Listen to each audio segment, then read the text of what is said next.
Assalamualaikum dan salam sejahtera. Saya Hafiz Umar. Semalam percubaan pembeli untuk menaikkan euro ternyata sia-sia. Aset berisiko kekal di bawah tekanan. Euro gagal menembusi di atas tahap 1.0936 dan penurunan harga merebut peluang untuk menyerit harga ke bawah. Hari ini mata wang Eropah dan pound British kemungkinan besar akan melanjutkan kerugian mereka. Kalender makroekonomi semalam termasuk minit mesyuarat dasar monetary ECB, namun laporan tersebut tidak menyokong euro. Ahli ECB menyatakan keperluan untuk mengatasi inflasi. Setakat ini tiada inisiatif diambil dalam hal ini. Pengawal selia hanya merancang untuk menaikkan kadar faedah pada penghujung 2022. Bagaimanapun, di tengah-tengah cabaran ekonomi semasa yang dihadapi oleh Eropah, Bank Pusat tidak akan tergesa-gesa untuk mengetatkan dasar moneterinya. Ini adalah faktor utama yang menyumbang kepada kelemahan euro. Selain itu, statistik semalam mengenai ekonomi Amerika Syarikat dan pasaran buruh ternyata positif. Tuntutan awal pengangguran menurun kepada 166,000 pada minggu berakhir 2 April. Jumlah kredit pengguna di Amerika Syarikat berkembang pada Februari. Dengan latar belakang ini, dolar memperoleh nilai. Tambahan pula beberapa ahli FOMC menyampaikan ucapan. Mereka bercakap tentang keperluan untuk mengambil pendekatan yang lebih agresif terhadap kenaikan kadar faedah memandangkan pertumbuhan ekonomi agak mempan. Satu-satunya masalah ialah inflasi yang tinggi. Pengawal selia jangka akan berusaha sedaya upaya untuk mengatasi inflasi. Hari ini, pedagang mungkin mengambil perhatian tentang data jualan runcit Itali. Ucapan ahli lembaga ECB Fabio Panetta dan inventori borong Amerika Syarikat. Siaran berita ini tidak mungkin mempunyai kesan yang teruk terhadap sentimen pasaran. Oleh itu, euro dijangka terus meluncur ke arah paras rendah semasa baharu dan kemudian melantun sedikit. Namun begitu, saya berpendapat bahawa arah aliran utama akan kekal menurun. Dari sudut pandangan teknikal, ia adalah satu keputusan yang bijak untuk membuat penjualan hanya selepas pembetulan sehingga 1.0899. Penurunan juga boleh mengawal tanda 1.0852, tetapi terlalu berisiko untuk menjual pasangan itu pada tahap rendah pada akhir minggu dagangan. Walau bagaimanapun arah aliran menurun, oleh itu penurunan selanjutnya dalam sebut harga tidak boleh dikecualikan.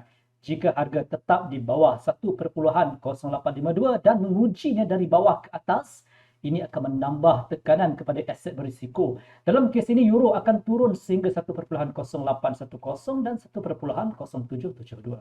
Pada tahap 1.0772, terdapat kemungkinan untuk membuat pembelian ketika rebound bergantung pada pembetulan intraday 25 sehingga ke 30 pips. Pembelian di 1.0810 atau 1.0852 boleh dipertimbangkan hanya jika berlakunya false breakout. Buat masa ini, penunjuk MACD tidak menunjukkan keadaan terlebih jual yang tinggi. Oleh itu, hanya false breakout di 1.0852 akan memberikan pedagang isyarat beli dengan tujuan untuk pembetulan ke 1.0899. Sasaran kenaikan yang lebih jauh adalah pada tahap 1.0936. Pada tahap ini, peserta pasaran boleh membuat penjualan ketika rebound dengan mengharapkan pembetulan intraday 25 hingga ke 30 pips. Sementara itu, pasangan pound dolar masih terikat dengan julat. Tahap 1.3050 kekal sebagai sempadan bawah saluran sisi. Garis tengah dan sempadan atas saluran kini masing-masing 1.3079 dan 1.3104.